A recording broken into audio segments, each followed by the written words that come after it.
Malalagyan ka sa iyong nakikita, pagkat walang kasing ganda.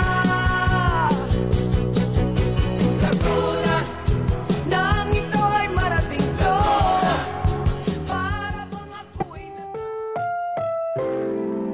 Ang programang ito ay rated SPG. Striktong patnubay at gabay ng magulang ang kailangan. Maaaring may masiselang tema, lengguwahe, karahasan, sexual, horror o droga na hindi angkop sa mga bata.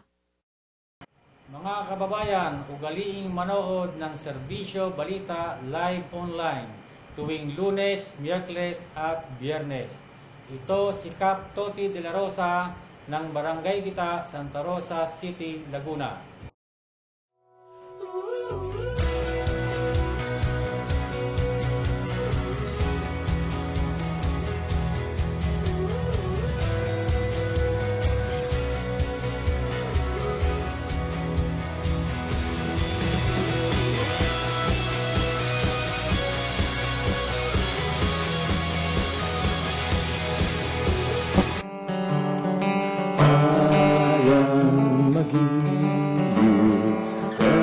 Ng silanganan, alam ng puso,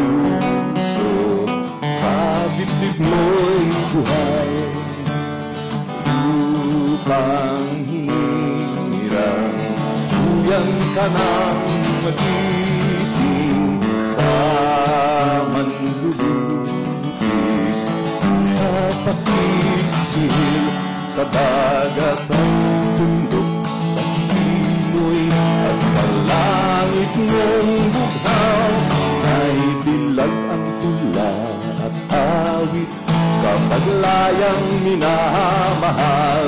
Ang kislap ng watawat mo'y tagumpay na nagniningning. Ang bituin at araw niya kailan pa may di magdidilim. Lupa ng araw ng walhati pagsinta, buhay ay langit sa piling mo. Ang ligaya na pag may mga api, ang magmahal ng dahil sa'yo.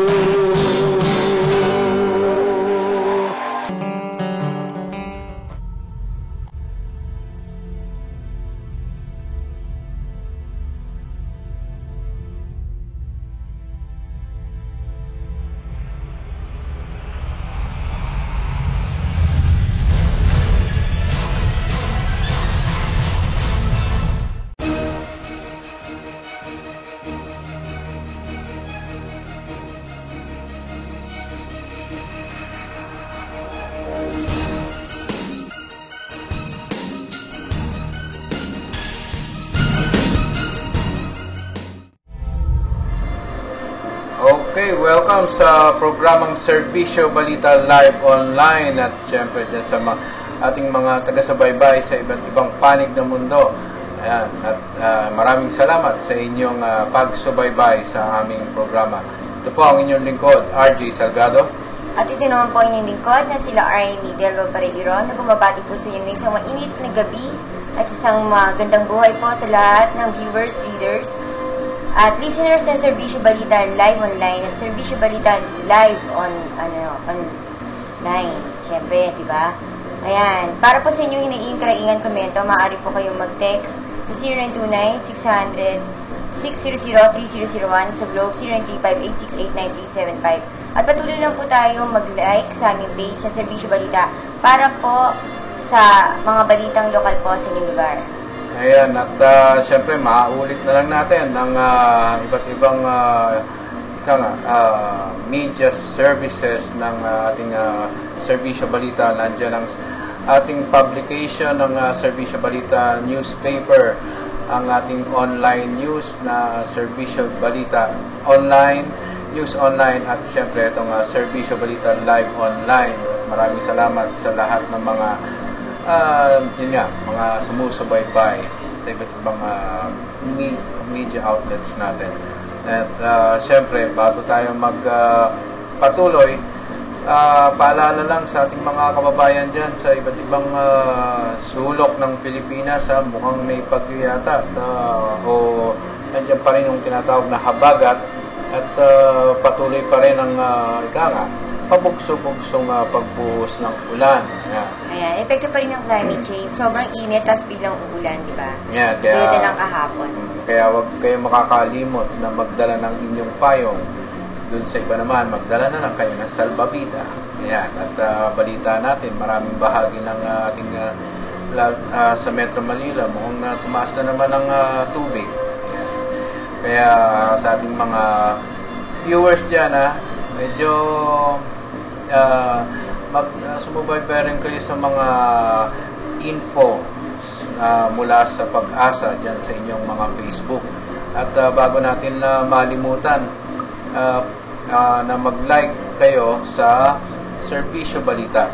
Ayan, dyan sa Facebook page ng aming at para at least updated kayo sa iba't ibang mga balitang lokal.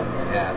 At syempre, nandiyan rin yung mga updates, mga announcements. Ayan. O kaya may mga panawagan tayo dyan na makikita kayo sa aming fan page. Uy, kanina daw, di ba, may sunog daw dyan sa Barangay Poblacion, Muntinlupa City. Ayan, siguro bukas lalabas yan sa mga tabloid. At basta ang importante dyan sana'y naging maagap ang mga fire, yung Bureau of Fire Protection dyan sa Muntinlupa at sana'y hindi na napalaki ng gusto yung damage ng nasabing apoy. Actually, ang daming sa ating, ang dami nating viewers sa Muntinlupa. Okay, Ayan, inaabangan nila lagi dyan ng serbisyo balita. Yan, sa mga taga Muntinlupa, isang magandang gabi po sa inyong lahat at pati dyan sa Cavite. Ayan, at ang ating mga, medyo na-miss nila tayo kahapon sa regular nating araw na Miyerkules dahil ika nga ay medyo may mga mahalaga tayong inasikaso. At may service tayong ginawa kahapon. Ayan, naman service to community. Service to humanity ba? Sa panghuli na siguro natin may babalita kung saan oras natin may maisisingit ang mga pangyayari kahapon.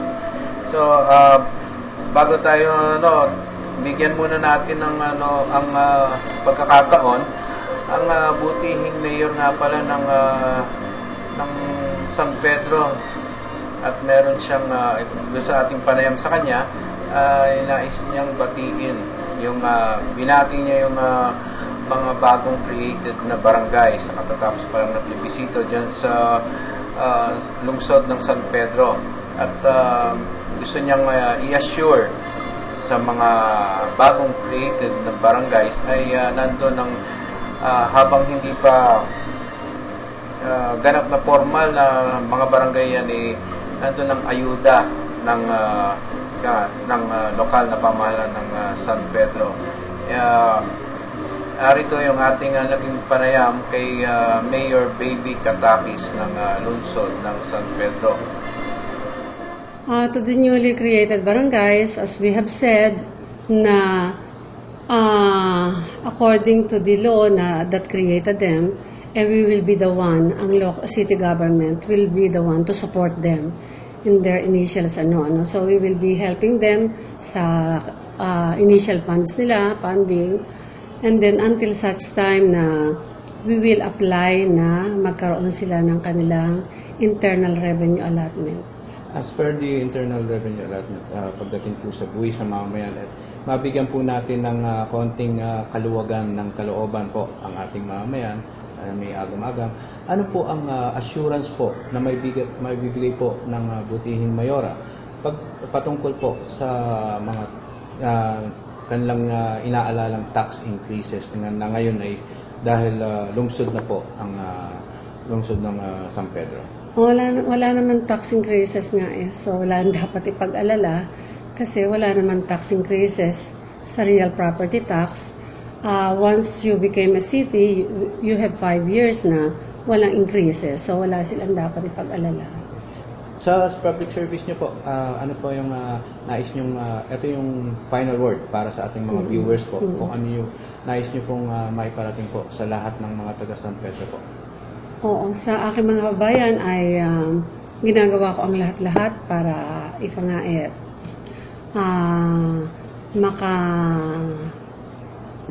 maging napaunlad natin ang mamamayan, ang mga kabataan, ang mga senior citizen. So lahat ng pangunahing pangangailangan ng tao ay ginagawan ko ng programa. Gayon din naman ang pangunahin. Siyempre, pagdating ng ating mga disaster, calamities, naghahanda rin tayo. And I am making all the departments na kami ay magtrabaho para ang bayan naman ay sabi nga maiangat namin sa kinalalagyan niya, update namin siya sa dapat kalagyan niya sa panahong ito. So, maraming nagawa. I'm positive na marami kaming magagawa basta ang kailangan lang namin ay ang suporta nila. Yan, okay. At yan ang naging panayam natin kay Mayor Baby Katakis. At samantalang, meron tayong tatanggaping ulat mula sa labas ng himpilan. Yan ay himbil yata sa driver ng isang alkalde dyan sa lalawigan ng Laguna. At tanggapin natin ang pag-uulat mula sa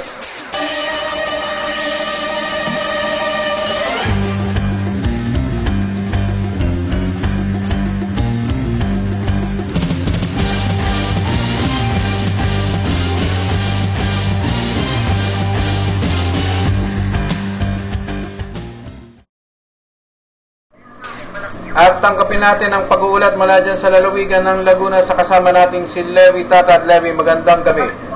Yes, magandang gabi, RJ. At namatay nga habang ginagamot sa Health Serve Hospital ang driver ni Mayor Perez ng Los Baños, Laguna. Ang biktima ay nakilala si Joseph Daniel Balahadja sa Ustunggulan at nakatira sa barangay Malinca, Los Baños, Laguna. Samantalang mga suspect sina Aldin John Mercado Balahadja, Sara Cano Lasian Labor alias Kaloy, Paulo Lesian Labor at Kimberly Bandoy at King Sios Uruga. Bawang mga residente ng nasabing barangay.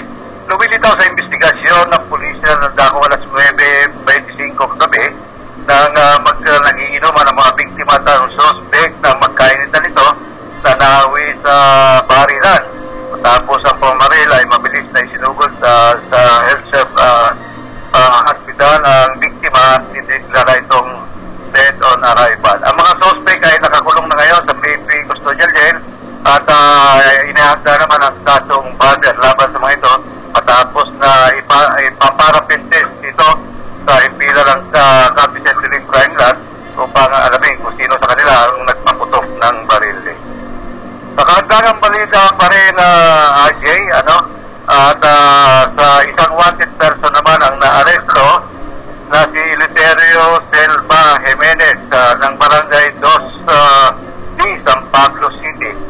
Ang search warrant na itinalabas ni Honorable Judge Agripino Morga ng RTC San Pablo nakuha sa suspect ang 2 plastic container shabu at shabong paraphernalia at 4 na pirasong bala ng kalibre 22 na baril at bala ng armalite rifle. Ang suspect ay nakapit na ngayon sa CP Custodial Jail at naharap sa kasong RA 9165.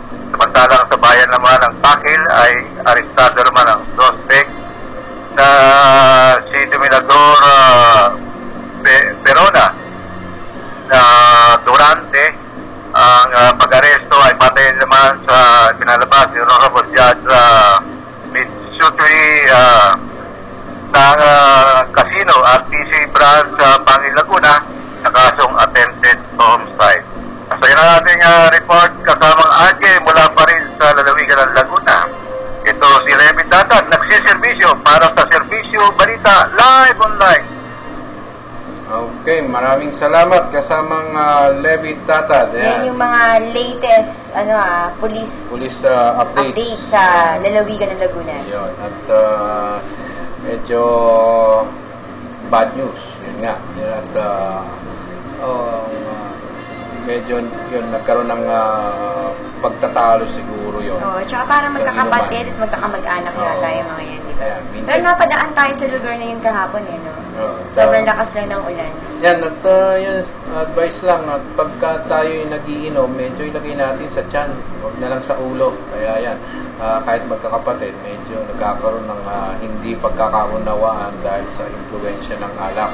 Anyway, mabalik tayo kay Mayor Baby Katakis. Ayan, at inanunsyo nga niya at siniguro niya sa mamamayan na merong konting mga agam-agam kung sino yung nagpapakalat ng balita dyan sa lungsod ng San Pedro na dahil sa pagkaka-create ng 7 pang barangay, itataas ang mga taxes para masustinahan ang pagbigay ng ayuda dito sa mga barangay na to. Well, inassure naman ni Mayor Katakis na walang magaganap na tax increases sa susunod na mga 4 na taon pa yan. At least na panood ng mga viewers natin, lalo na sa lungsod ng San Pedro, yung interview kay Mayor Katakis, no? At least naliwanagan sila. Ayan, at sabi nga, yan naman kapag na may na-create na isang lungsod, may moratorium na 5 years. Kaya nga, para medyo makapag-adjust ng ating mga kababayan na naging lungsod ang kanilang lugar So, napasabay nga lang yung pagka-create ng 7 pang barangay. So, ganun din naman ika nga, yung pondo na inilaan para sa San Vicente, yan kasi yung hinati. Kung ano yung pondo na dapat gamitin dyan, pinaghati-hati lang yan. Hahatiin din. Paghati-hatiin din. Ika nga, equal distribution as per kung ano yung pangangailangan ng mga bagong barangay. Kumbaga, kahanga-hanga din dyan si Kapitan Kitan Campos, di ba? Kumbaga, nag-sacrifice siya. Hindi siya naging makasarili na kailangan pag mabawasan ng pondo, di ba? Pondo ng barangay San Vicente. Tingin mo, sa lungsod ng Calamba, di ba? Meron ding isang malaking barangay dyan, yung barangay Canlubang. Tingin mo, pwedeng maisip nila yung ginawa nila Kapitan Kitan? Campos at ganyan, at ng Sanggunian? Suntok sa buwan. Papayag ba silang mahati-hati yung pondo? Asa pa kayo. Ayan.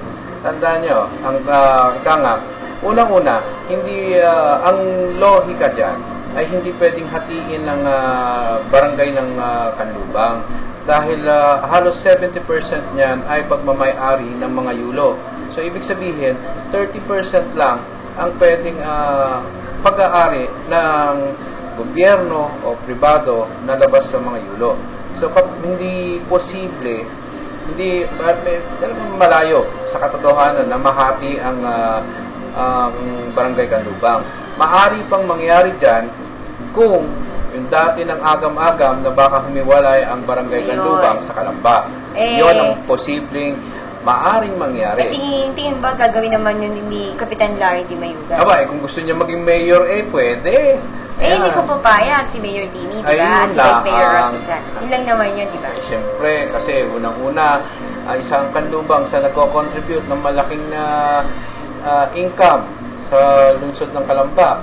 Ayan. Pero siguro naman ito naman si Kapitan Larry, sa magandang gabi nga pala sa iyo, ay wala namang pag-iisip, nakapareho na yung dating Vice Mayor Solidum ng San Pedro City na kumbaga ambisyon na maging mayor, alam niyang hindi mananalo, kaya tinangka nilang ihiwalay ang Barangay San Vicente sa San Pedro. At on the record yan, baka naman sabihin nyo, gumagawa tayo ng kwento dito. At mismong matagal ng panahon na nasaksiyan namin at recorded dyan dun sa Sangguniang Panlalawigan na yun sinusulong nila. Na medyo nagtampo sa atin noon si Vice Mayor Solidum, di ba? Hindi naman nagtatampo actually. Medyo nagpanting ang tenga, bakit daw gumagawa tayo ng kwento? So hindi pala nagtampo, nagalit pala. Nagalit. So ang kulang na sabihin ko, ididemanda tayo ng libel nun. Kulang na sabihin ko, talk to my camera. Dahil recorded. So, nung sabi natin na recorded ang lahat ng kanilang pinag-usapan doon, nanahimik ang mama. Yan. Ayun yung pang sasabihin nyo, masyadong pinagugulo politika. Pero buti lang si dating Commissioner Villena, yun lang mabait doon. Yung si Commissioner. Magkakutsaba pa yata yung si Kapitan at saka si para maging mayor at vice mayor ng bayan ng San Vicente. Sana. Kaso sorry. Wala. Olats. Ayan. Kaya doon sa mga taga-Calamba naman, huwag kayo mag-alala. Hindi hihiwalay ang hindi mahahati ang Barangay Canlubang at hindi rin hihiwalay ang Barangay Canlubang. Ayan. Dahil hindi papayagan talaga ang paghihiwalay. Anyway. Ayaw namin. Ayaw namin. Kung kaya niya naman ang kaya niya lang puto nyo, edi sige, umiwalay kayo. Yan lang ang total, ilang sitio yan? 21. Di Antimano isang 5th class municipality na kayo na merong 21 barangays. Yan ang mangyayari dyan. Pero mukhang wala sa hinagap ni Kapitan Larry yan. At ayan, kontento na siya sa pagiging little mayor ng kanyang barangay. Pero mo, ang pinaglalaanan ng hindi ko malaman kung 26 million o 27 million a year na pondo. Hindi lang, mataas pa yata. Pagpalagay na natin, binabaan ko na nga ginawa ko ng 26 million a year. Actually, mas mataas pa ang ira ng Canlubang sa Barangay San Vicente. Pero sa 26 million a year, tapos sa 30% lang ng land area na pwedeng galawin na paglaanan ng mga infrastructure projects, sa tingin ko naman sobra yung pondo ng kanlubang upang mabigyan ng sapat na serbisyo ang mamamayan dyan sa kanlubang. Sobra-sobra yung pondo para magkaroon uli ng ambulansya. Ng isa pang ambulansya, ewan ko ba, may ambulansya na ba kayo? Kasi yung sa mga nagiging issue, di ba? O yung ambulansya patirik-tirik. O, napakalaki ng pondo nyo. Pero alam nyo, may balik natin kay Kapitan Kitten, hindi naman sa umiiwas siya sa responsibilidad.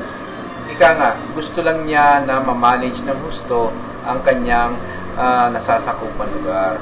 So, medyo nakahinga na ng maluwag ang ali at ayan, ma-manage na niya ang kanyang budget sa mga serbisyo at programang dapat ibigay sa ano. Sana naman ganun din sa kanlubang ha. Ewan ko, pati dun sa kapitbahay nila, yan sa Pasiano, ewan ko, kung ano nangyari dun siya. Isa rin malaki rin ng pondo dyan. Yan. At yan. Sino ba yun? Kay Kapitan Nap Baradas? Oo, kay Kapitan Nap. Yan. Ano update dyan? Hindi pa siya nakikipag-usap sa atin. Yan. Anyway, kay Kapitan Olaf din. Hindi naman kasi tayo napunta sa kanya eh. Yun lang naman yun. Kailangan pa bang magpunta dyan sa taong yan? Ewan ko ba? Kay Kapitan Olaf, yan, sa Maya pa. Yan. Ano ba mga programa rin ng barangay na yan? Abangan nyo nga pala yung programa namin na bubuksan dito. Ang dito po sa amin. Yan. Hindi na namin muna sasabihin kung sinong buhay na mano naming barangay ang aming ipipicture. Pero dito nyo makikita kung talagang nailalaan ang pondo ng bawat barangay sa tamang serbisyo at programa, proyekto. Ayan. Pero ng Barangay Real, nakikita naman natin. Yan, pag yan, natapos yung isang proyekto dyan, daig pa niyan ang humiwalay sa Kalamba dahil sa ganda ng kanyang barangay hall, mukhang munisipyo. Parang little mayor din si Kapitan J.R. Morales, no? Saka alam yung kapitbahay niya, si Kapitan Manalo ng Turbina, kamusta na kaya dyan? Hindi na nga natuloy yung casino, kaya ewan. Kaya abangan nyo yung programang dito po sa amin, yan. Medyo masaya yan. Masaya yan. Siyempre kung ano yung sikat sa kanilang lugar, di ba? Ipapakita din nila. At meron tayo ng mga tatanggaping ulat mula sa labas ng himpilan.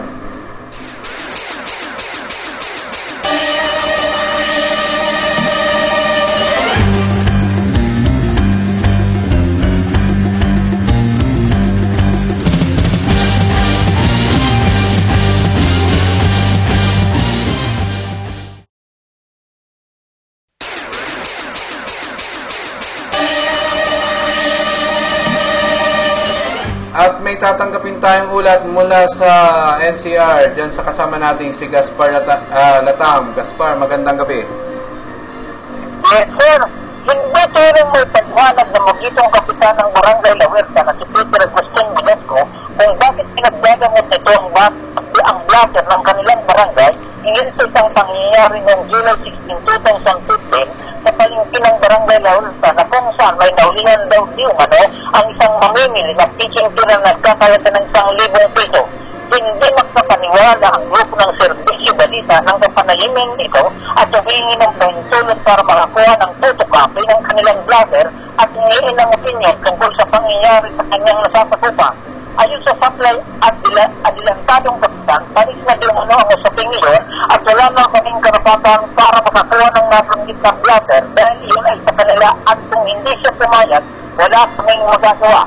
Ang pinagtataka namin kung bakit ayaw magbigay ng detalye ang walang alam na kapitan nito tungkol sa kaso samantalang ang suspect ay dumaan sa kanilang tanggapan at inimbestigahan noong Huwebes na umaga bago nila sa presinto ng nasabing syudad. Pilit at pinagpipilitan ng tawagang kapitang ito ay inayos na niya ang kaso dahil sa kanyang makasaong pamamaraan nga ba o kaya dahil sa hindi may paliwanag na ebidensya na kung saan malinaw at maliwanag na isang pirasong freaking tira lamang dumano ang natanggap ng tindera ngunit pagdating sa barangay hall ng La Huerta ay naging 5 piraso na. Batay sa blatter ng presento present na yung mga serial number ng mga sumusunod WG-C14512, MG-40615, AO-65147, GN-1J4538 at CJ-894512, lahat ng 1,000 piso na kung saan ito ay batay sa salaysay ng mga barangay tanod ng La Huerta. Paano nangyari ito? Mula sa isang pirasong tira, ito ay nanganak ng 4 na piraso, kaya ito ay naging 5 na. Kaya nananawagan ng serbisyo balita dito sa hindi maintindi ng Kapitan P.E. Velasco na sana may paliwanag mo sa taong bayan kung ano ba talaga ang nangyari sa feeding tira dyan sa inyong nasasakupan. Nasimsan is pagkakulong lahat ang Tuesday mula Huwebes 16 hanggang Holy 20 ng nakarang Lunes sa Paranaque Police Station. Samantala, sa usapin ito ay nagulog na rin sa tanggapan ng Department of Interior and Local Government, DILG, Paranaque sa katawan ng Gusing Marcos Aguilas na kung saan nakausap mismo ng grupo ng serbisyo balita at nabigyan na rin ng kopi ng police officer at narinig na at nakita na rin ang video na tuwa ng serbisyo balita nang makausap nito ang sablay na Kapitan P.E. Velasco. Mula rito sa National Capital Region Manila, Gaspar Lapam nagsiservisyo sa bayan, dito lamang sa Serbisyo Balita Exportal. Yan, maraming salamat kasamang Gaspar at Ulat Barangay. Yan, talagang tiyempo-tiyempo sa ating topic ngayon, ng mga barangay. Ayan, pero bago tayo pumunta dyan, nais ko munang batiin itong si Kapitan J.R. Morales for sa kanyang patuloy na magandang serbisyo dyan sa Barangay Real, Calamba City. At sana'y bago matapos ang taon, makita natin ang Malang Munisipyong Barangay Hall. Yan ang kanyang pinakaparang legacy na may iwan kung sakaling after 9 years na pinaganda niya ang pinakaparang bahay pamahalaan ng Barangay Real. So, dumako muna tayo dun sa inulat ni Gaspar. Ayan, dun sa barangay na inulat niya. Ayan. Baka yung parang dito po sa amin, may pekeng pera ba? Yan, ewan. Baka yun ang highlights nyo, ha? Yan ang dinadayo dyan, yung pekeng pera. Pero ito ang dapat talaga, yan, ang komento ko dyan, sana maipasa na nga ang FOI bill. Yung Freedom of Information Bill. At ayon sa report ng ating mga field reporters dyan, talagang pinagtulong-tulungan yata ng 3 mosquiteros kasama ang isa pang mosquitero. Ayan, 4 sila dyan eh. Ayan, hulaan na lang kung sino yung mosquito doon. Anyway, mukhang ayaw ipakita ang blatter book sa inquiries ng ating mga kasamang reporter. Ang tanong ko, bakit? Ang blatter book is as good as a public document. Aba, Kapitan, baka nagkakalimutan tayo, hindi mo sariling kaharian yan, na may sarili kang batas na umiiral. Ikaw ay nasasaklawan pa rin ng batas ng Pilipinas. Kaya yung pagde-deny mo ng access na makita ang laman ng blatter book mo, baka isa lang ang kahulugan yan. Baka walang naman talaga blatter book ninyo. Ayan, kung matatandaan natin, dyan nagkaroon ng problema, ang discrepancy ng blatter book ng barangay at ng kapulisan na may mga hindi inuulat sa barangay na naiuulat naman sa kapulisan na dapat sa barangay muna. Sa barangay muna, diba? Ayan, Kapitan, sinasabi ko lang naman sa inyo, baka naman kayo ay nagtayo na ng sarili nyo yung kaharian dyan at nag-establish na kayo ng sarili ninyong batas at mukhang naninibago yata ang ating mga reporters sa inyong inaasal. Ayan, at siguro naman sa susunod na mga broadcast ay ultimo yung barangay hall nyo, pati ang pagmumukha ninyo ay ipa-flash na natin dito para malaman ng sambayan ng Pilipino na meron palang isang kapitan na naghahari-harian sa kanyang nagmistulang kaharian at mukhang ayaw siyang pakialaman ng mga media.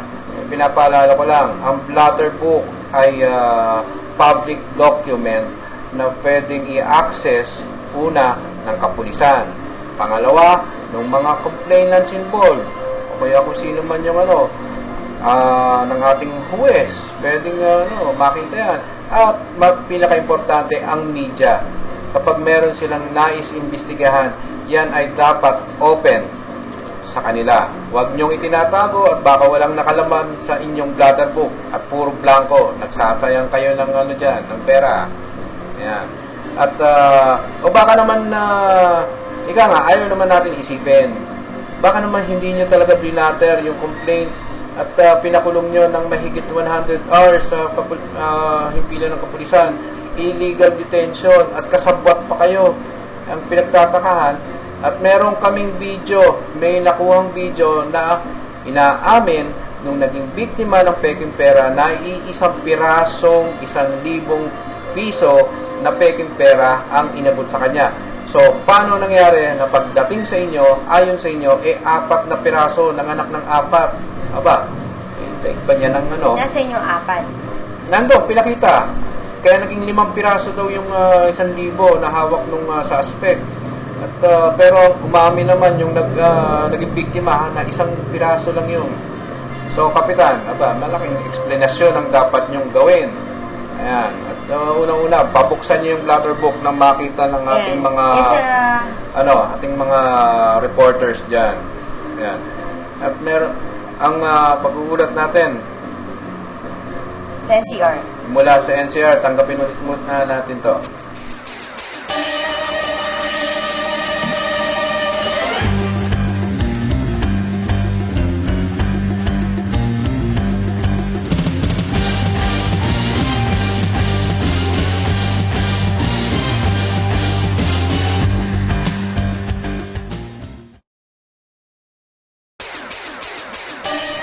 At meron tayong tatanggapin mula sa NCR, mula sa kasama naman natin si Edward Flores. Edward, magandang gabi. Pinaimbestigahan ng sinabdaling PNPC Parang Purisima, dating direktor ng SAP o SAP na si Hector na Peñas at siya pang opisyal kaugnay sa madugong inkwentro sa Mangan sa Maguindanao noong Enero ng taong kasalukuyan. Ayon kay Antonio Herman Dapanana, inatruban na ni Ombudsman Conchita Capio Morales ang preliminary investigation laban sa naging isang opisyal ng pulis. Posibleng maharap sa kasong trade misconduct sila Purisima, sa Peñas at Police Chief Superintendent Fernando Mendez at disortation of official function naman sa ilalim ng revised penal code ang posibleng kaso laban sa Purisima kapag neglect of duty ang ikakaso kay na Peñas at siyang pang opisyal na samantala kapag na biktima patay 43 sugatan ng magsampungan ng 2 pastang seres sa barangay Santo Niño, Ibig Magdalena, Negros Occidental kahapon at kinanan 2 namatay na sina Ronnie Habaro, 25 anyos, konduktor ng nasabing bus si Nenyat Paseño Pasahero. Ayon kay Senior Superintendent Samuel Nacion, Direktor ng PNP Negros Occidental, patungong Bacoor City ang bus 5126 nang may overtake kung saan nawalan ng kontrol ng driver at kumaglat ang bus asimaltok sa overtake na service bus 5169 alas 9:30 ng umaga. Nasa kustodiya na ng kapulisan ng driver ng bus ang 5126 habang dinala sa pagkamutan ng 43 na sugatan na. At tuloy na may investigasyon ng ating kapulisan na mula rito sa Quezon City. Ito si Edward Flores, Judicial Bishop para sa bayan, dito lang sa Servisyo Balita, live, online. So malinaw sa balita ni kasamang Edward na ang kinasuhan at ang tinuluyan ni Ma'am Conchita Carpio Morales ay syempre si Peñas at si Purisima tungkol sa issue ng Sub 44. Sa meaning, lusot si Pangulong Pinoy. Iyon, doon lumalabas doon. Pero dyan lang tayo nagtataka. Saan nasa na yung essence of command responsibility? Ayan. Pag sa kapulisan, ang kapalpakan ng kanyang tauhan, hindi niya nagawa ng aksyon, pati siya dawit. Ayan, kung maalala natin, yung nangyari sa Laguna, yung yung roleta ng Kamalasan ba yun? O Kapalaran? Kapalaran daw. Ayan, ay nagkaroon ng pagkukulang ang mga tauhan ng PIP. Ayan. So nadamay noon si dating Provincial Director Colonel Muñoz. Colonel Muñoz, saka si Colonel Crop. So, nandun yung command responsibility. Pero, mabilis na inaksyon na ng ATI para medyo, hindi na dumating sa kanyang level of responsibility. Pero may mga bagong rules na daw, di ba? Halimbawa, hindi kasalanan ng hepe.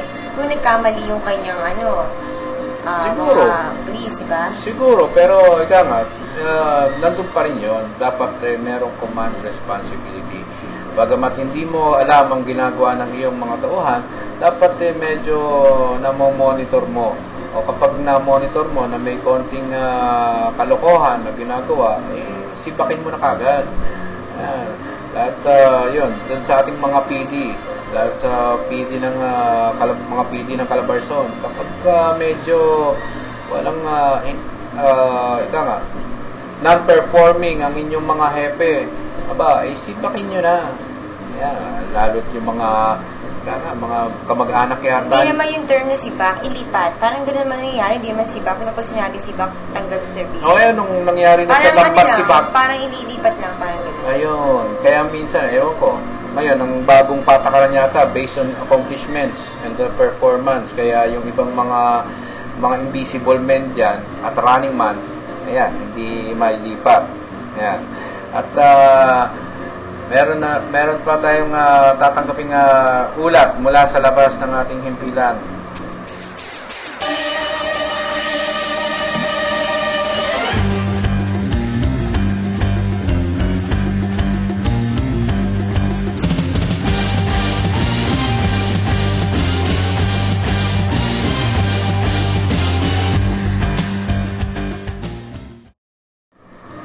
At may pag-uulat tayo mula sa lalawigan ng Cavite sa kasama nating si Roger Umeres. Roger, magandang gabi.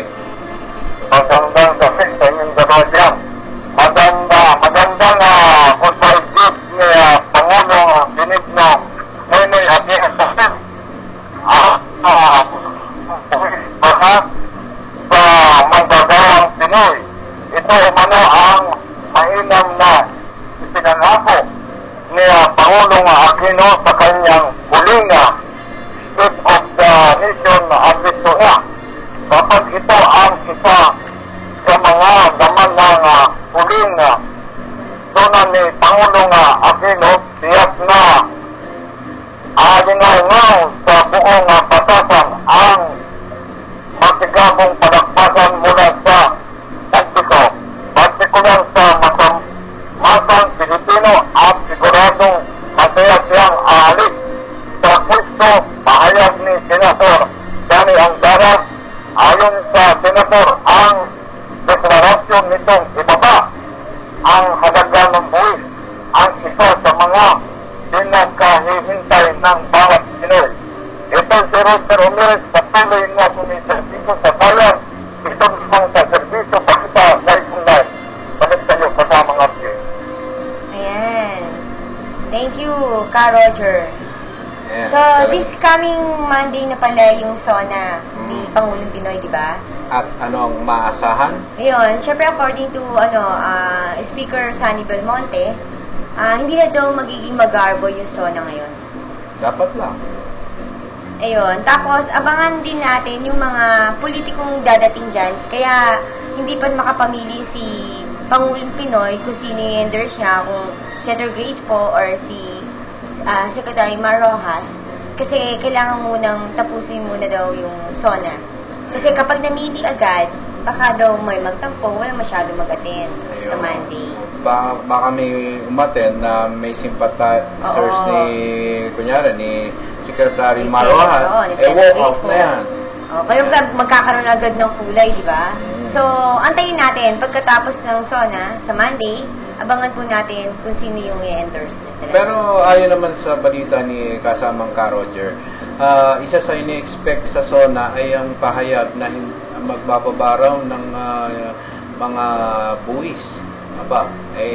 Medyo sabihin na natin kung talagang gagawin na makatotohanan yan, medyo welcome development yan. Kasi kung matatandaan natin, ang panahon ng early 70s, panahon ni Marcos, ayaw niya sa pagtataas ng tax. Dahil ang sabi niya noon, ang tax ang siyang kikitil sa buhay ng mga mahihirap. Ayan. Kaya nga, ang magpapahirap sa masang Pilipino ay ang pagtataas ng buwis. Dahil pag tumaas ang buwis, tataas ang mga bilihin. Ayan. Kaya medyo sana nga dun sa pag-uulat ni Ka Roger tungkol sa sasabihin ni Pangulong Pinoy tungkol sa pagbababa ng buwis, sana naman maganap. Ayan. Kaya nga, price rollback sa At ating saka, buwis. syempre sana, yung mga pinangako dati, sana matupad na. Ayan. Ayan, tulad doon sa, yung mga pinangako sa Sub 44. Akala ko pinako. Ayun, napako nga yung promise, di ba?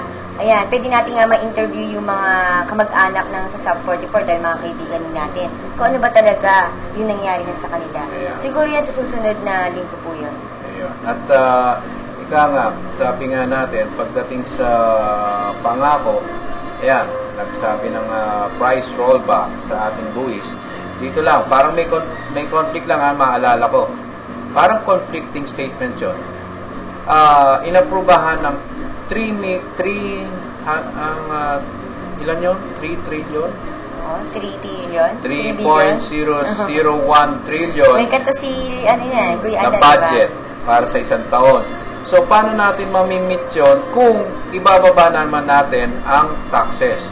Yan, parang hindi ko mag-gets. Parang hirap budgetin nun, no? Hindi, parang, may sinet kang mas mataas na budget para sa isang taon, pero binabaan mo naman ang collection mo ng tax.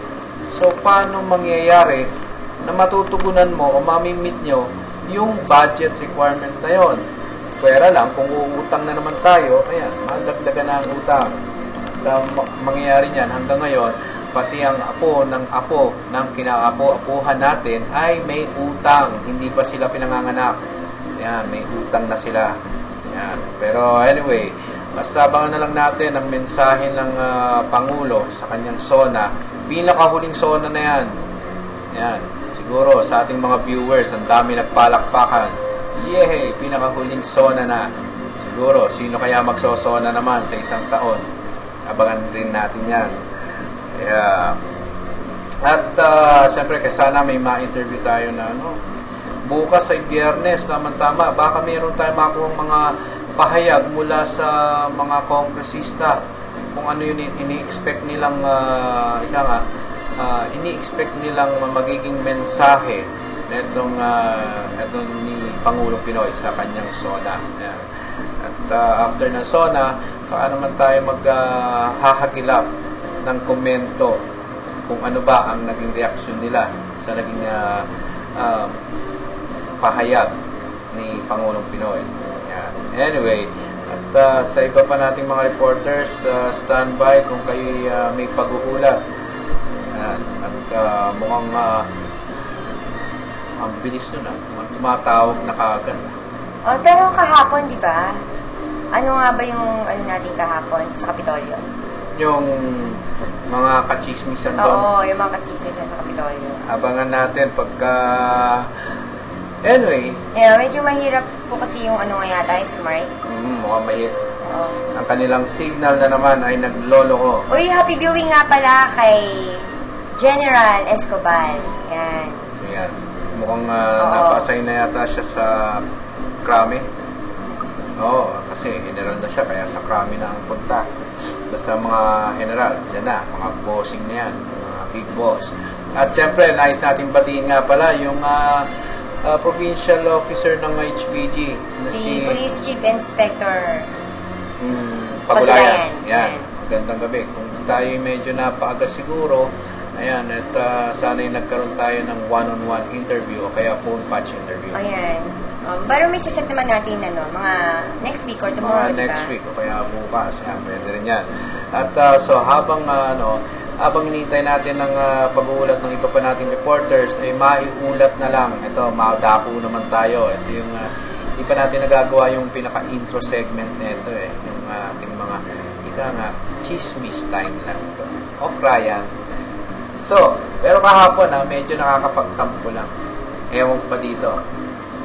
At mukhang malakas ang loob na talagang desidido naman yung Ali na tumakbo bilang Vice Governor ng Laguna. At ang problema nga lang mukhang medyo nakakapag-alanganin, maaalangan tayo na magkaroon ng isang Vice Governor na hindi maintindihan. Una, ito na lang ang punto. On the record to. Pinasa kahapon ang isinulong na Solo parent. Isinulong na an ordinance for solo parent in the province of Laguna. Title pa lang, medyo mukhang grammatically wrong na. Iisang parent lang pala ang tinutukoy ng ordinansang to. Sinong parent kaya yun? Sana inilagyan ng letter S para naman lahat ng parents na solo parents the province of Laguna. So, tinitingnan mo dyan yung grammar. Unang-una tinitingnan ko dito punto per punto, ha. Grammar muna, may gulay, ito ba ang klase ng Vice Governor na iluluklok natin? Grammar lang, letter S na laglag pa. Ewan. Yan. So, una, ang ordinansang to ay sinulong at sinabi, ayon sa kanya, siyang author ng panukalang batas na to. Ngunit, ayon sa aming pagsasaliksik, yan mukhang ito ay parang mag-aalat Tito Sen. Bakit kayo makakasuhan? Dahil unang-una kinopya mo to sa batas na pinatupad na at Republic Act 8972. Yun, mukhang ang laman yata nito, kinopya mo directly mula doon sa batas na yon. Tapos, ang gusto mo, mangyari, maging batas to para sa Laguna. Ordinansa pa. Saan ka naman nakakita na isang ordinansa na inihalin tulad sa national law, maipapairal yan dito. Unang-una, ang ma-override yan ng national law na meron na tayong batas patungkol sa solo parents. Yan. Solo parents. May S. Hindi yung nag-iisa. Pa naman, bukal, mag-isip. Pero in fairness talagang natutuwa ako sa kanyang effort? Sa kanyang effort. Nag-effort siya? Siyempre, kailangan talagang pag-aralan pa rin ng sanggunian. Pero, alam ko kahapon, di ba, nandun tayo, na aprobado na yan. Inaprubahan in a sense, pero yung pagpapatupad ay doubt. Alam mo kung bakit? Dahil meron ng existing law tungkol sa mga solo parents. So, kung yung mangyayari ay parang resolution, adopting, resolution pero adopting. nung mga nakaraang linggo, na bigyan na natin yan ng napag-usapan na natin yan. Nabigyan pa nga natin siya ng papuri nun. Pero wala pa tayong hawak ng dokumento. Yan, ni-report ni Ryan. So, may video tayo din. Pinapurihan natin si Bukal Angelica Jones sa Larva sa kanyang pinaglalaban. Yan. Pero, syempre, wala pa po kaming hawak na nun. Hindi, at saka isa pa. Maganda yung intention. Wala tayong problema dyan. Maganda yung intention ng panukalang yan. Pero, dapat sana, resolution lang naman dapat na adopting the RA 8972 na Solo Parents Act ng kung anong year yon. Anyway, so, whatever, may national law tayo. So, hindi pero yan, inaprobahan na ng sanggunian kahapon. Ano lang yan? I-revise pa nila yan or i-edit pa nila? Hindi. Patutulugin na nila yan. Kasi hindi ka pwede mag-enact ng isang ordinansa na meron ng batas sa Pilipinas na mula sa Senado, na pirmado ng Pangulo. Para tayo naglolokohan yan. Katawa-tawa ang sangguniang panlalawigan ng Laguna kapag yan ay, formally na in-enact bilang batas. Dahil ma-override lang yan ng batas ng Pilipinas. Ewan ko ba? Baka naman for political epal lang naman, kaya niya isinusulong to. Oo, para makuha niya yung mga yung mga boto ng mga solo parents or single parents. Anyway, whatever. Single mom. Mamaya natin balikan yan. At habang tinatanggap natin ang ulat mula sa labas ng himpilan.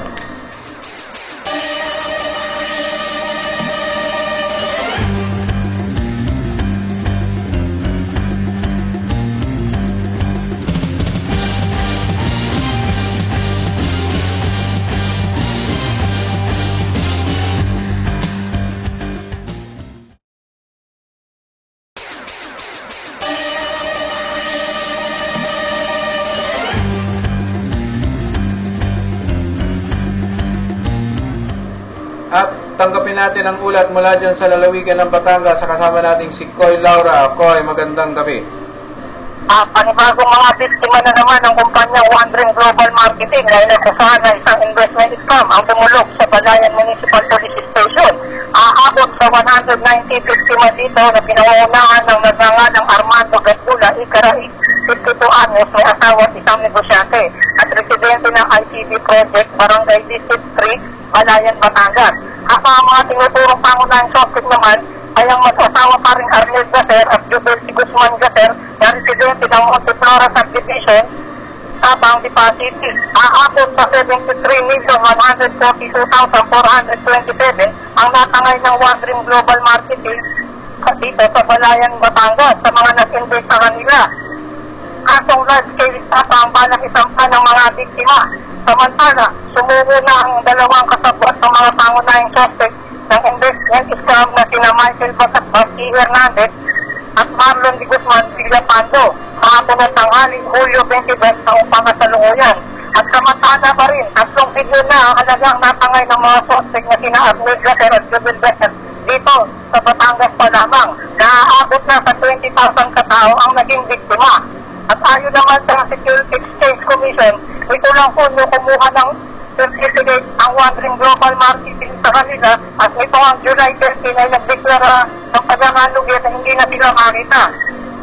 Iniimbestigahan na din sa Bureau of Immigration si Gaser at ang asawa nito pero ayaw pang magbigay ng komento ang immigration kung nakalabas na ang mga suspect dahil wala pang manong formal na reklamo silang natatanggap galing sa korte. At mariin naman pinagulaanan ng isa sa tagapagsalita ni Pasiti Mayor Maynaco Tabilin na kinikikila niya ang kumpanyang One Dream Global Marketing kaya ito'y na-pressure at biglang nagsara. Ayan muna ang aking balita kasamang RJ. Mula dito sa lalawigan ng Batangas, ako, si Koy Hipolito Laura, nagsiservisyo sa bayan. Dito lang sa Servisyo Balita, live, online. Ayan. Maraming salamat, kasabang Koy. Gano'n naman talaga nangyayari. At ang mga promotor ng mga investment o pyramiding scam o networking scam sa mga ganyan, oras na makalikom na ng sapat na halaga, ayun, tinangatakasan na ang kanilang mga naging miyembro. Ay nako, ewan ko ba kung bakit wala pa rin kadala-dala ang ating mga kababayan sa pagpasok sa mga ganyang mga matatamis na dila ng mga promotor ng investment scam na yan. Siyempre, sino nga bang hindi masisilaw kapag sa presentation pinakitaan ka ng isang magandang grandiya, pinakitaan ka ng cheque, pinakitaan ka ng bahay, aba, may engganyo ka nga. Pero siyempre, yung multi-level marketing, sa totoo lang, eto, in reality, ang nakikinabang lang dyan, unang-una, yung promotor. Yung pinaka-upline. Tapos yung sumunod sa kanyang downline, hanggang siguro sa pangatlong downline niya.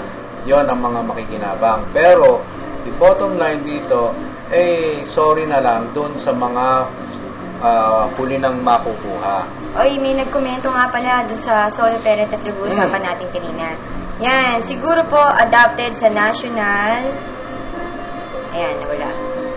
Sa national law, pero ang benepisyo po na ilalaan sa solo parents batay sa kakayanan ng lawigan o kaya ng isang bayan. Ayan, text ni Edna.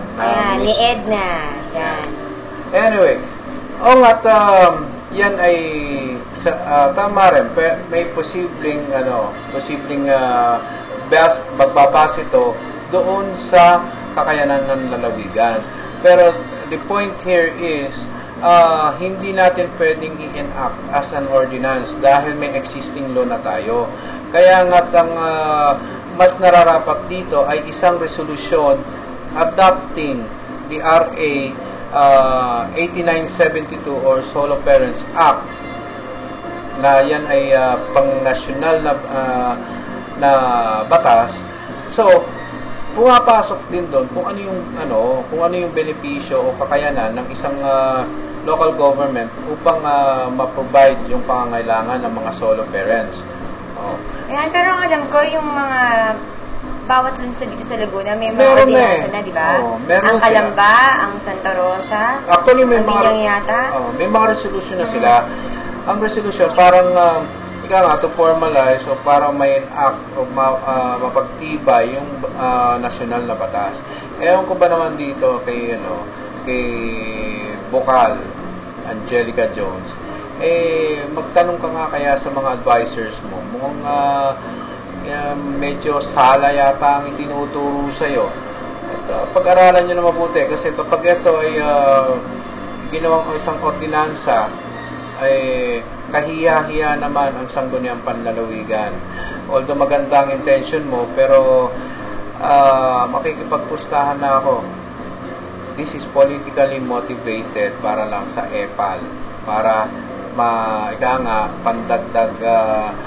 pandagdag yabang bilang isang kandidato, bilang vice governor. Ayan. Sana naman ayusin natin dahil nakakahiya naman. Balikan natin mamaya yan. Sige, balikan natin. May mag-report eh. Hindi kasi, syempre, di ba, kahapon nga daw, may nagtangka daw sa buhay niya, di ba? So, pag-usapan natin yan mamaya. Ayan. Anyway, tanggapin muna natin itong pag-uulat mula sa labas ng himpilan.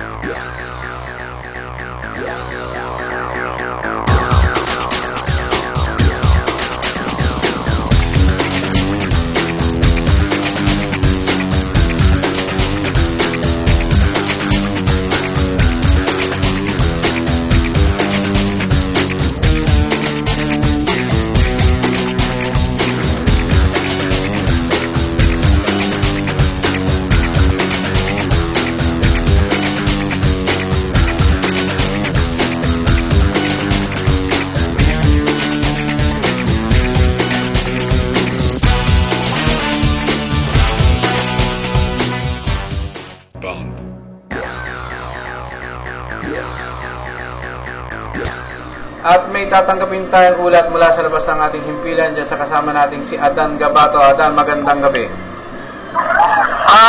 Kanina lamang ay aming nakausap si Mayor Edwin Olivares kung saan ay naipapag namin dito ang ngayon tungkol doon sa pangyayari sa hindi pagbibigay ng blatter ng ni Kapitan Velasco ng Barangay La Huerta.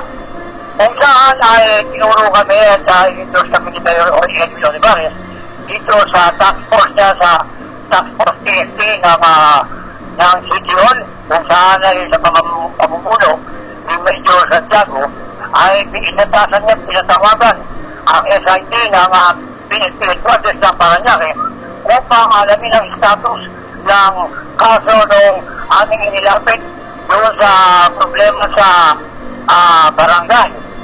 Ayon dito kay Major Santiago, dapat dito sa mga taga-SIT ay nag-ano ng assistant, apilado ng assistant ang complainant na mahuli doon sa palengke ng CSU. Kung saan ay ating alamin pa mga development sa Ramase. At ito ay puprograma natin bukas upang itong barangay chairman na nagtatago ng blatter o ayaw magbigay kung saan ito ay karapatan ng isang mamamayan o miski ng mga mamayan ang makakuha ng public document sapagkat ito ay dokumento ng publiko. Subalit ang pagmamalaki itong barangay chairman ng La Huerta ay hindi niya raw ibigay sapagkat siyang may kapangyarihan na hindi niya ito ibigay at ilabas yung blatter ng barangay tungkol doon sa mga suspect na pinag-ihinalaan na ito mukhang may nangyaring kanais-tais sa loob ng barangay. Kaya naman malalaman ito dahil yung investigator na si P.O. Alactata ng Brata ay naka-duty ngayon sa Sona. Nagagalapin Pangulong Pinoy sa pambansa. O kaya malalaman natin tuloy-tuloy sa kung hindi itong Martes o Mercury next week upang mapag-alaman kung ano magiging mukha o proseso na tatakbo ng kaso ito na inilapit natin dito kay Mayor. Ayon kay Mayor Edwin Olivares, mali raw ang ginawa itong barangay chairman na kung saan ay hindi naman daw dapat siya ipagkait o ipaglaloob ang blatter ng barangay kung talagang ito ay gusto niya maging maayos yung ng investigasyon sa pagiging investigative reporter ng ating mga kasamaan dito sa Social Service Balita live online. Kasama kasi ang kanya na lang, ganit na lang ang balita, kaya medyo may kanagdagang bukas ng umaga sa programa. Mula dito sa Paranaque City, ito sa San Debato, patuloy na sa Servisyo sa Bayan, dito lamang sa Servisyo Balita live online. Okay, maraming salamat kasamang Adan at para sa ating mga viewers ay abangan nyo bukas. Medyo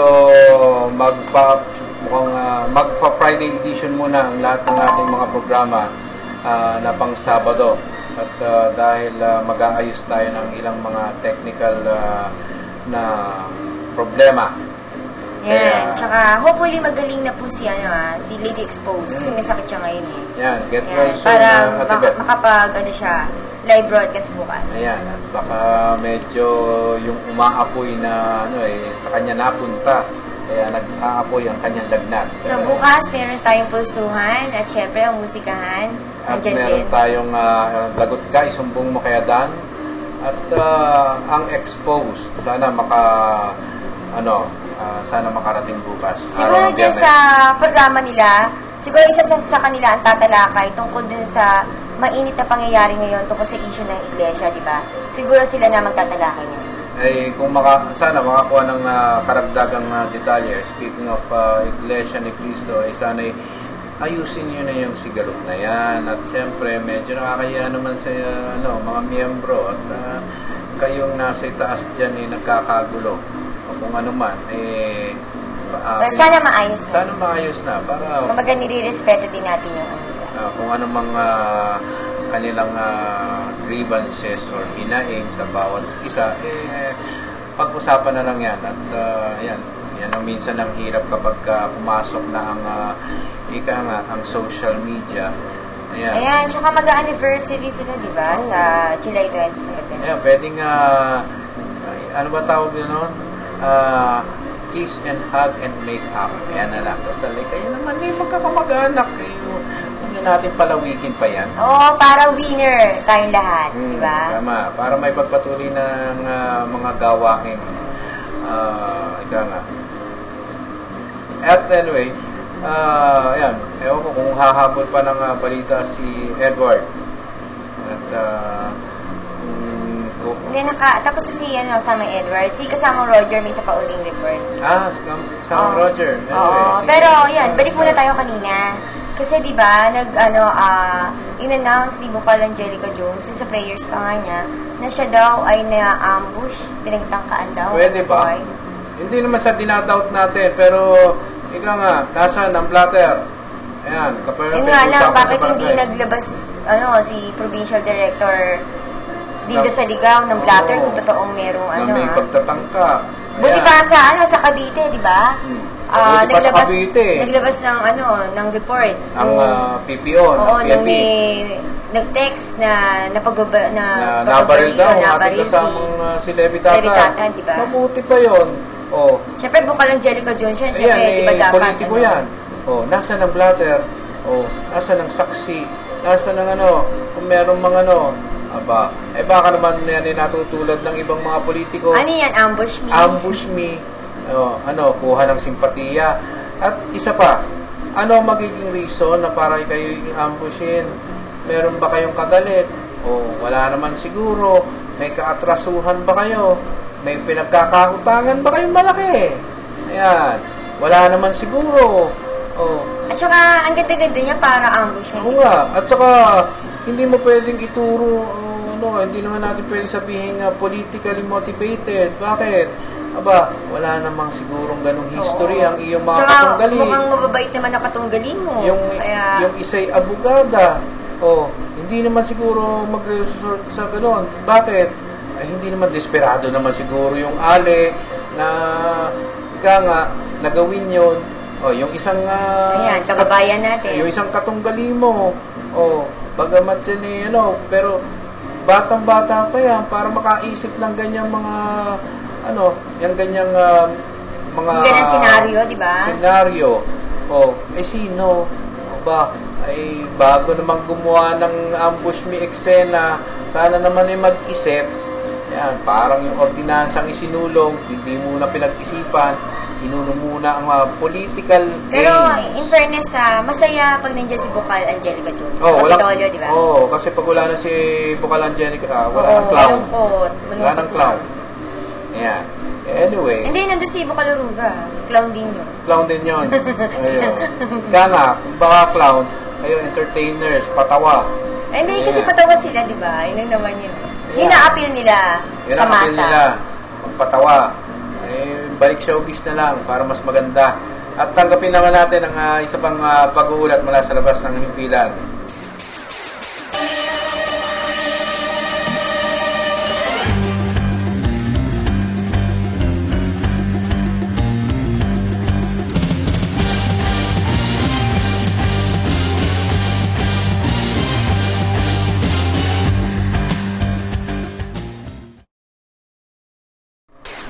At tanggapin naman natin muli ang pag-uulat mula dyan sa lalawigan ng Cavite sa kasama nating si Roger Umeres. Roger, welcome back. Itinangako noong April 2013 na magpapasagasa umalang si Pangulong Noynoy Aquino kung hindi matatapos ang proyekto ng LRT 1 Cavite Extension. Ayon sa silang ilang kritiko, July 2015 na ngayon, pero hindi pa ngayon nasisimulan ang 60 billion LRT Cavite Extension. Sinabi ni DOT Secretary Joseph Emily Ibaya, sumablay ang bidding para sa proyektong ito.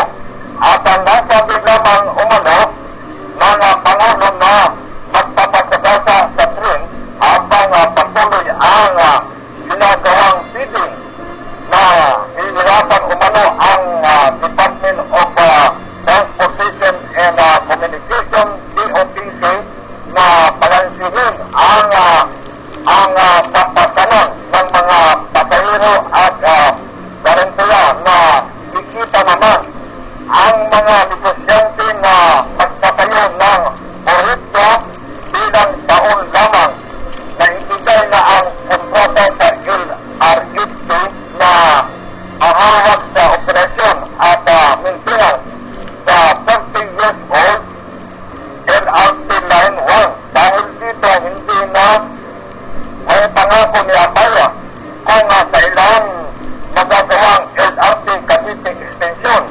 Sa proyektong ito, mas mabilis ang biyahe mula Baclaran, Bacoor at matatagdagan din ang total 450,000 pasahero ang naisasakay kada araw dahil sa LRT 1 Cavite Extension. Mula dito sa Cavite, nag-uulat Roger Ramirez, patuloy na sumiservisyo sa bayan dito lamang sa servisyo. Balita live online. Balik sa iyo. Okay, maraming salamat. Ayan, kababanggit pa lang ng mga pangakong napako. Ayan, ano naman kaya ang ika nga huling hirit na pangako sa SONA. Ayan, sana lang naman, huwag na mapako. Medyo mukhang sa loob ng 6 na to, nadadala na ang mga mamayang Pilipino sa puro pangako. Anyway, ayan. At ito, bago natin i-close book na lang to dito kay Bukal Angelica Jones. Ito ang uulitin ko yung statement ko, yung ginawa kong statement dito kay Kapitan Nap Baradas ng Barangay Pasiano, Calamba City. Never ever keep the media waiting. Ayan. Kung ayaw nyo humarap, kung ayaw nyo huwag kayong magpapaasa na magpapahintay. Isang oras at kalahati na pinaghintay mo kami sa loob ng iyong tanggapan. Tapos, in the end, just to say na meron kang mahalagang meeting na hahabulin. E di sana, antimano, sinabi mo, saka na may interview tungkol dun sa yung sinusulong mo na ordinansa. Pero anyway, may nakapagbulong sa amin. Kaya hindi ka humarap sa amin dahil masama ang loob mo dahil sa pagkakasabi namin na ang laban mo ay 50-50 pa rin.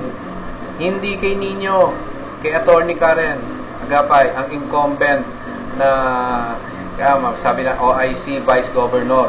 Dahil hindi mo matanggap na 50-50 ang laban at hindi mo matanggap na ayon sa survey, nangunguna ka. Ipinalagay mo sa dyaryo na nangunguna ka sa survey. Anong survey, anong firm ang gumawa ng survey na yun? At kung talagang credible ang survey na yan, bakit hindi sa ibang pahayagan mo rin na ipalabas? Bakit sa iisa lang? Ang tanong, bakit hindi mo matanggap na ang kakumpetensya mo at ang kalaban mong mahigpit ay ang incumbent na Vice Governor?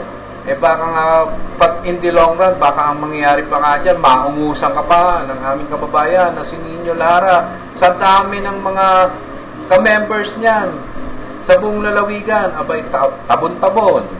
Sigurado, tahimik lang no? Tahimik lang ang kilos. Hindi ka parehong mo, ngaw-ngaw ka ng ngaw-ngaw, kung saan ka man mapunta, ngaw-ngaw ka ng ngaw-ngaw, at assuming ka pa na ikaw ang mismong kukunin na bilang katandem ng kung sino man ipi-field in ng liberal dyan sa lalawigan ng Laguna. Aling assuming, una, mag-isip-isip. At kung tutusin, kung sa aking palagay lang, sa aking pahayag, sa aking salobin, hindi siguro nararapat na maging isang Vice Governor ka dahil bigyan mo naman sana ng konting kredibilidad ang sangguniang panlalawigan sa pamumuno ng isang tunay na Vice Governor. Kung sa batas lang na sinusulong mo, grammar pa lang, sablay ka na bukal. May time pa. Incumbent ka naman, may time pa, may isa ka pang term. May latest, police update sa lungsod ng Calamba. May na-arrestong suspect sa most wanted. Yan, isang construction worker sa Barangay Parian. Yan. So, ang pangalan niya ay si... Bagong text lang to ni P.I.O. Orate. Nonito Sianicio Nas. Yan. Yan, taga Barangay Parian. Bagong-bago lang na text yan. Ayan. Okay. So, ayan inuulit ko lang. Vocal Angelica Jones Alarba. You don't keep the media waiting. Bakang sanay ka sa media, yung pang mga showbiz reporters. Iba sa politika. Ibang media ang humaharap dyan. Ang mga showbiz reporters, kaya niyan, pwede mong paghintayin niyan. Pero mga iba, pag pinaghintay mo rin at hindi mo rin nanarap, tiyak, laman ka na. O hindi man blind item. Pero dito, rektahan. Diretsahan kung sasabihin. Huwag mo kaming paghihintayin kung wala rin naman ang intensyon na harapin kami. Yan. Tanda mo yan. Mahaba pa yan. Ayan, moving on. Moving on. Sige. Kaibigan mo yan sa Vocal Angelica Jones. Sayang, kaibigan pa man din kita. Pero sa mga pinagkagawa mo ngayon, sorry. Medyo kailangan distansya. Kahapon, syempre. Yan, pagkagaling natin sa Barangay Pila. Yan. Buti na umalis agad tayo doon, iniwan natin si Hepe. Oo nga. Si Sir Marshall. Magandang gabi nga pala kay Police Chief, Senior Inspector ba? O Chief Inspector? Chief Inspector. Chief Inspector Marshall ng Bayan ng Pila. Pasensya na po, hindi tayo masyado nakapagkwentuhan. At mabuti naman at hindi na tayo nagkwentuhan dahil meron palang tawag ng tungkulin beyond our, ang aming trabaho bilang mamamayan ay kakibat rin namin ang aming social responsibility lalo na sa oras ng sakuna o disgrasya. Yan, kung saan kagabi ay nadatnan natin ang nagbanggaan ng dalawang motor. Yan, sa National Highway, Purok 3, sa Barangay Bangka-Bangka, yan, sa Bayan ng Victoria. Ang mga biktima ay sina Joey Guevara, 23 years old, at residente syempre ng Barangay Masico, Pila, Laguna. At ang kabanggaan niya ay si Ranil Cambochensa, yan, 18 anyos, residente ng Purok Barangay Masapang, Victoria, Laguna. So, yung 23 years old, yun yung nakalatag. Oo, siya yung nakalatag na At tinutukan mo. tinutukan namin Oo, ng... kasi lakas na rin ng ambon nun eh, no? Ayan. Saka, isa pa dyan, siyempre, pag mga ganyang insidente, lalo emergencies, agad naman nating kinontak ang Laguna Action Center sa pamumuno ni Sir Romel. Oo, ang kagandahan kay Sir Romel Palacol. Palacol, laging open yung kanyang cellphone Ako sa mga nagtataka dyan, tatawag. hindi yata natutulog o naglolobat ang kanyang cellphone. Oo. Talagang anytime na tawagan mo, action agad. Ayan, si Action Man Romel Palacol. Maraming salamat po at inasistihan nyo naman ng mga naging biktima nung dinala sila sa Laguna Provincial Hospital. Actually, matagal na nakatiwang-wang daw yung yung biktimang yan. Siya yung medyo grabe, di ba? Yun, medyo- kasi di ba hindi alam ng mga barangay kung paano... Hindi, actually, yung mga tao. Yung mga Hindi tao nila paano alam kung gagawin, di ba? ano yung una. Tsaka sino tatawagan nila? Yung mga emergency lines na dapat, kailangan may emergency numbers. At yan, picture nung nakalatag, kala ko nga. Akala namin patay na eh, pero buti naman At po. yan ang mga motor na nagkasalpukan. Tapos yung mga pulis, medyo late sila dumating dyan, di ba? Kasi siguro, late silang natawagan. Oo. At yung mga barangay, late na rin na impormahan. At kaya nakaresponde sila ng late. Ayan, kita-kita po yung motor, di ba? Oo, kita-kita yung motor na durog na durog. Wala po silang helmet. Yan. Ito yung Oo. At isa pang nais natin bigyan ng pansin dyan, yung hindi ko malaman dito sa mga barangay kung sila yung uma-attend ng mga quick response emergency training o rescue. Dahil ito para lang sa kabatiran ng lahat. Yung isa dito, ewan ko kung kagawad siya o tanod o kung ano man, gusto nang bitbiting kagad tong kawawang biktima. Siguro kasi nag-worry din, di ba? Pero bagamat sana naman, kung sila yung maatin ng mga trainings, alam nila na hindi at bawal na bawal mong pick up, buhatin, basta-basta ang isang biktima ng aksidente, ganyan. Magkakaroon ng, baka magkaroon ng internal fracture pagka basta mo lang binuhat. Kaya minarapat ng inyong lingkod, nung dumating ang kanilang mobile patrol, pabalikin yung mobile patrol at upang kumuha ng stretcher. Kalaan mo rumisponde, walang stretcher. Bibit-bitin nyo yung, bibiyabitin nyo yung biktima. Baka nagpanik sila. Nasa stretcher na, kaya dahan-dahan na inilagay sa Nalamigan na, nanginginig na yung biktima. Umabas ng dugo, nanginginig na dahil yun, papalakas na yung ulan yan no? Kaya ngayon sinasabi natin, yung preparedness ng bawat barangay sa mga ganyang klaseng insidente. Una, pag sumugod ang inyong mobile, kailangan may kasama ng stretcher yan. May kasama ng first aid kit, may kasama ng kung merong maliit na tangke ng oxygen, para meron kayong first aid na pwedeng maibigay sa mga biktima. Ngayon, sa kabutihan palad naman, naisugod naman ng maayos sa Laguna. Laguna Medical Center.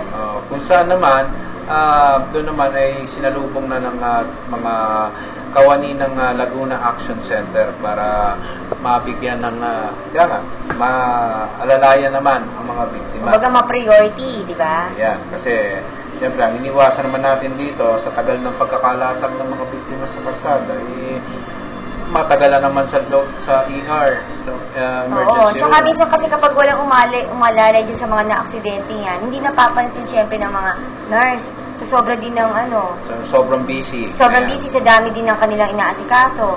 Walang mag-aasikaso. Siyempre, baka doon pa sila matuluyan din, di ba?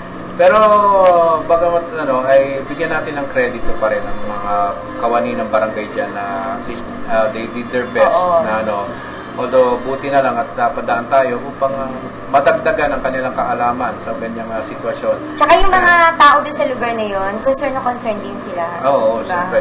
At ito, payo ko na lang doon sa mga motorista natin. Pag kayo, lalo mga nakamotor, mag-helmet kayo. Saka... Yun. Lalo kapag naulan, medyo hinay-hinay lang.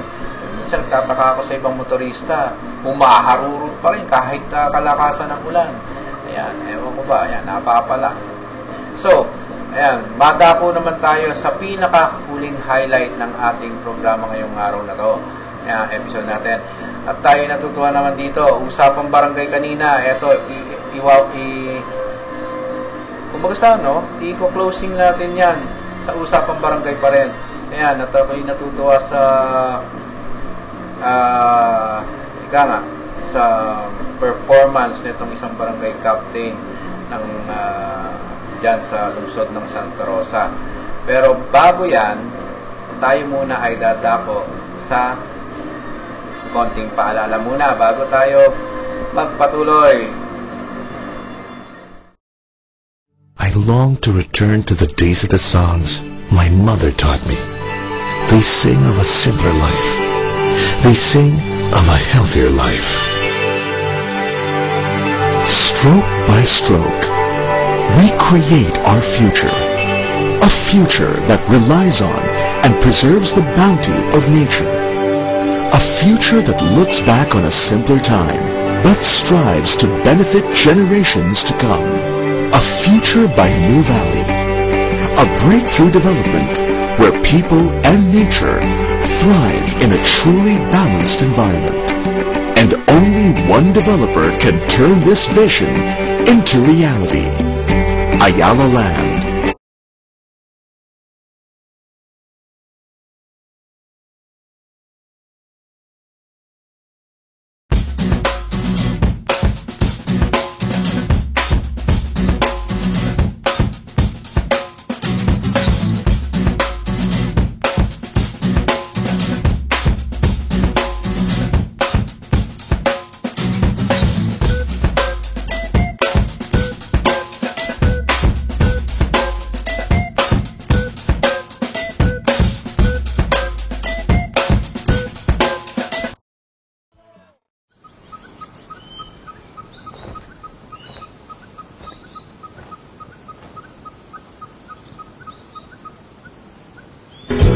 Malalagyan ka sa iyong nakikita, pagkat walang kasigana.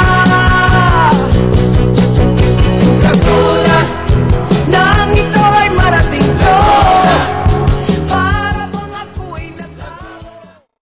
Mga kababayan, ugaliing manood ng Serbisyo Balita Live Online tuwing Lunes, Miyerkules at Biyernes. Ito si Cap Toti de la Rosa ng Barangay Dita, Santa Rosa City, Laguna. Ayan, welcome back sa Serbisyo Balita Live Online at ang pinakahuling sigwara ng ating serye ngayon. Meron yata tayong natanggap na text mula sa ating mga kabaro. Yan, pakibanggit na lang daw sa ere, palpak ang PR ng MAPEC sa World Trade. Yan, ginutom daw yung media, iniwanan, pinabayaan. Yung organizer? Oo, yun. Dapat daw palitan daw yung handler. Ang MAPEC ay yun yata yung Manila Food and Beverages Expo. Ba, ay... Food pa naman yan, ba't ginutom, di ba? Yung mga kabaro natin dyan. Ayan, at... Buti na lang di tayo pumunta doon. Oo nga. Ang pinag-uusapan yata dyan, pagkain, tapos ganyan, ginutom yung mga haba naman. Anyway, katulad ng yan, una, binabanggit natin kanina, never ever keep the media waiting. At eto ngayon, ang bago,